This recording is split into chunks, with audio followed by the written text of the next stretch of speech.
নমস্কার বন্ধুরা, আজকে আমি একটা নতুন রেসিপি নিয়ে এসেছি, এঁচোড় চিংড়ি। আমি এইটা রান্না করার জন্য প্রথমে মশলাটা তৈরি করে নেব।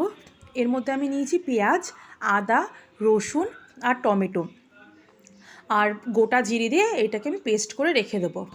আর আরেকদিকে আমি কড়াইয়ের মধ্যে সর্ষের তেল দিয়ে চিংড়ি মাছগুলো নুন হলুদ দিয়ে ভেজে নেব।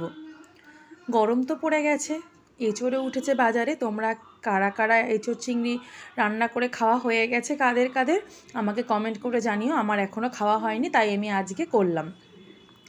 চিংড়ি মাছগুলো ভেজে তুলে নিয়েছি। ওই তেলের মধ্যেই গোটা জিরে ফোড়ন দিয়ে দিলাম।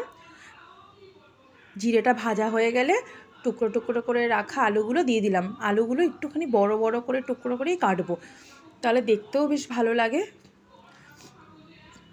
এবারে আলুগুলোর সাথে একটু ভাজা হয়ে যাওয়ার পর টুকরো টুকরো করে রাখা এঁচোড়গুলো দিয়ে দেব। এবার একটু লাল লাল করে ভেজে এর উপর থেকে দিয়ে দেব নুন আর হলুদ গুঁড়ো দিয়ে এবার আবার ভালোভাবে একটু নাড়িয়ে নেব।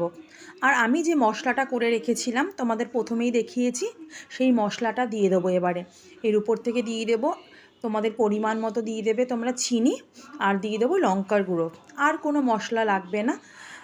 এবারে ভালোভাবে এঁচোড় আর আলুটাকে কষিয়ে নেব। ঠিক যেরকম আমরা মাংস কষাই অল্প অল্প আজে, ঠিক সেরকমই এঁচোড় আর আলুটাকে আমরা কষিয়ে নেব। এঁচোড় আলুর তরকারিটা যত কষানো হবে তত তার খেতে স্বাদ হবে। দেখো সাইড দিয়ে আমার তেল ছেড়ে দিয়েছে, তার মানে হচ্ছে এঁচোড়টা ভালোভাবে কষে গেছে। তারপরও আর একটুখানি আমি নাড়িয়ে নিই। এবারে আমি চিংড়ি মাছটা পরে দেব না, আমি এই কষানোর মধ্যেই আমি চিংড়ি মাছগুলো সব দিয়ে দেব।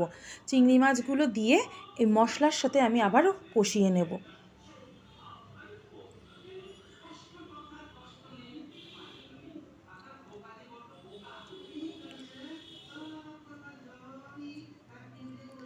আবারও তোমাদেরকে বললাম, যত এটা ভালো কষানো হবে তাহলে এঁচোড়ে আলুর তরকারি খেতে তত বেশি স্বাদ হয়।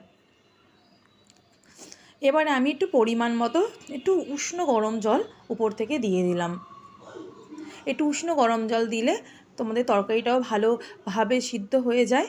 আর ঠান্ডা জল দিলে অনেক সময় একটু শীতে হয়ে থাকে। একটু উষ্ণ গরম জল দেওয়ার তোমরা চেষ্টা করবে। দেখো আমার এঁচোড়টা ভালোভাবে ফুটে গেছে, সব সিদ্ধ হয়ে গেছে। এবারে এর উপর দিয়ে আমি একটু গরম মশলা ছড়িয়ে দিলেই আমার আজকে এঁচোড় চিংড়ি তৈরি। তো তোমাদের আজকে রেসিপিটা কেমন লাগলো আমাকে কমেন্ট করে জানিও। যদি ভালো লাগে বন্ধু হয়ে পাশে থেকো, আমিও আছি। আজকের মতো এখানেই টাটা।